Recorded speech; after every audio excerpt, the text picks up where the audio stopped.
আরে বেটা, পড় না। এত কষ্ট করে টিউশনি পড়াচ্ছি, বুদ্ধি তো একটুকুনো নেই, পড়ারও নাম চিন্তা নেই। এত শাসন করে বোঝায়, তবু পড়তে বসে না। কবে মানুষ হবি, কবে মানুষ হবি বলতো? এত কষ্ট করে যে পড়াচ্ছি তোকে মানুষ করার জন্যই তো। তাহলে তুই সেটা কেন করছিস না? তুই কি বুঝতে পারছিস না আমি তোকে কি করতে চাইছি? আরে বেটা, আজকে টিউশনি যায়নিস কেন? কিসের জন্য যায়নিস তুই? এত কষ্ট করে তোকে টিউশনি পড়াচ্ছি, পয়সা দিচ্ছি, মাস্টারকে এমনি এমনি নাকি? স্কুল যায়নিস, পড়াশুনো করবি না নাকি? আমার মতো কাজ করবি? কাজ যা, স্কুল যা, কাল থেকে টিউশনি চলে যাবি। কি বন্ধুরা, একবার নিজেদের সাথে রিয়েলাইজ করে দেখুন তো, ঠিক ঠিক আমরা এখনটা করিনি? আমার বাবা ও আমার মারা কত কষ্ট করে আমাদেরকে মানুষ করার চেষ্টা করেছে বলুন তো, তবু কিন্তু আমরা সেটা ভাবিনি বা সেটা ভাবারও বিষয় মনে করিনি। আজকে কিন্তু সেই ভুলগুলো আমরা সত্যি বুঝতে পারছি, যে আমার বাবা মারা কেন বলতো যে খোকা যা, স্কুল যা, একটু পড়াশোনাটা শিখ, মানুষের মতো মানুষ হবি, আমাদের মতো হন না, আমরা তো আজ আনি আজ খাই, এভাবেই আমরা চালাই। তোরা এটা কমসে কম এটা হোস না বেটা, যা পড়াশুনো করগা, আমার যত টাকা খরচা হোক আমি তোদেরকে মানুষের মতো মানুষ করব, তুই শুধু সঠিকভাবে পড়ে থাক পড়াশুনো নিয়ে। কিন্তু বন্ধুরা, আমরা কিন্তু সেটা করিনি। আমরা ভেবেছি শুধু কবে আমরা স্কুল লাইফ থেকে মুক্তি পাবো, কবে আমরা স্কুল ছাড়বো, কবে আমাদেরকে পড়াশুনো ছাড়তে হবে।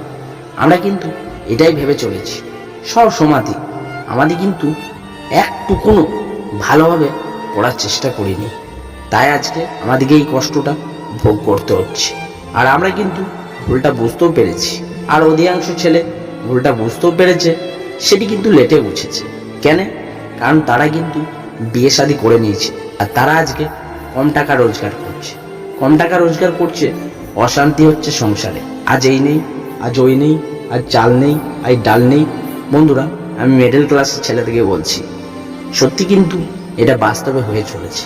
সত্যি যেই সময়টায় আমাদের ক্যারিয়ার গড়ে তোলার সময় ছিল, সেই সময়টায় আমরা পুরোটাই আলগা মেরেছি, শুধু খেলাধুলা করতে চেয়েছি, যেটা মনে চেয়েছে সেটাই করে ফেলেছি।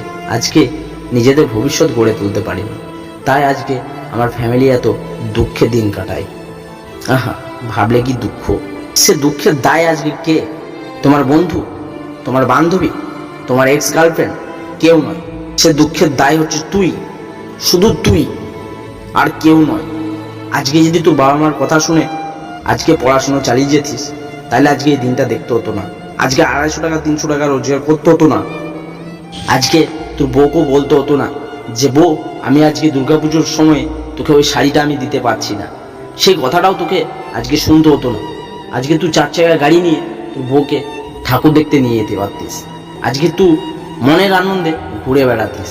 আজকে তোর বড় বড় ঘর থাকতো, বড় বড় গাড়ি থাকতো, সব রকমই তোর থাকতো, আর সংসারে সুখও থাকতো।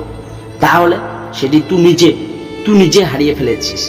হ্যাঁ বন্ধুরা, সত্যি আমরা বুঝতে পারিনি যখন আমরা পড়াশুনো করি, যে বাবা মা আমাদেরকে কেন পড়াচ্ছে, কিসের জন্য পড়াচ্ছে। আমরা এটা জানতামই না যে আমরা নিজেদের ভবিষ্যৎ গড়ে তোলার জন্য আমরা এই শিক্ষা অর্জন করছি। কিন্তু সেটা বন্ধু আমরা কাজেই লাগাইনি, সঠিকভাবে সেটা ভাবিইনি, আর এটা আমরা বুঝতেও পারিনি। কিন্তু আজকে সেই ভুলটি বুঝতে পারছি। কিন্তু বুঝতে পারার পরও আমরা যদি আজকে থেমে থাকি, তাহলে আরও 60টা বছর আমাদেরকে এইভাবেই কাটাতে হবে। এখন যদি তোমার বয়স 25 থেকে 26 বছর বয়স হয়, তাহলে নিজের স্বপ্নের জন্য আরও 2 বছর কষ্ট করতে আমার কি ক্ষতি আছে? সে কষ্টটি আমার স্বপ্নের জন্য করব, স্পেশালিস্ট নিজের স্বপ্নের জন্য। তারপরে আমি সবাইকারই কথা ভাববো। তার আগে কোনো বন্ধু বান্ধব, কোনো ফ্যামিলি, কোনো রিলেশন থাকবে না, কোনো মানুষের সাথে না, কোনো সম্পর্ক না। শুধু 2 বছর নিজের স্বপ্নের জন্য, নিজের স্বপ্নটাকে গড়ে তোলার জন্য 2 বছর দিন রাত এক করে দিন। হ্যাঁ, আমি বলছি আপনি পারবেন। নিজের স্বপ্নটাকে গড়ে তোলার জন্য দিন রাত এক করে দিন কাজ করে কঠোর পরিশ্রম করুন। আর বিশেষভাবে নিজের মনের থেকে যে কাজটি করতে আপনার খুব ভালো লাগে, খুব ভালো পারেন, আর আপনার সে কাজটি যাতে কষ্ট না হয়, আর আপনি খুব সে কাজটিকে ভালোবাসেন, তো আমি গ্যারান্টি দিচ্ছি সেই কাজটি আপনার স্বপ্নের রাস্তা। আমি সত্যি বলছি, সে কাজটিকে আপনাকে এমনভাবে করতে হবে যে আপনার থেকে সেরা এই দুনিয়াতে কেউ যাতে না করতে পারে। হ্যাঁ, সত্যি বলছি, আপনাকে এত বেটারভাবে করতে হবে যে আপনার থেকে কেউ সেই কাজটি ভালোভাবে না করতে পারে। তাহলে আমি বলছি, গ্যারান্টি সহ আপনার স্বপ্ন সত্যি হবে। আর পুরো এফার্টটা লাগিয়ে দিন ওই 2 বছর নিজের স্বপ্নের জন্য। 2 বছর পুরো জিজান লাগাই দিন, আর কোনো মানুষের সাথে সম্পর্ক রাখুন না। তারপরে দেখবেন আপনার স্বপ্নটি ধীরে ধীরে আপনার পেছনে আসতে লেগেছে, আপনার সামনে নয়, আপনার পেছনে আসতে লেগেছে। কারণ আপনি সেই স্বপ্নের থেকেও অনেক দূরে এগিয়ে যাবেন, আমি এটি গ্যারান্টি সহ বলছি। বন্ধুরা, এই ভিডিওটি যদি আপনাদের ভালো লাগে তাহলে সবাইকে এই ভিডিওটি শেয়ার করবেন, কারণ ভালো জিনিস সবাইকে ভাগ করে দিলেই বাড়ে।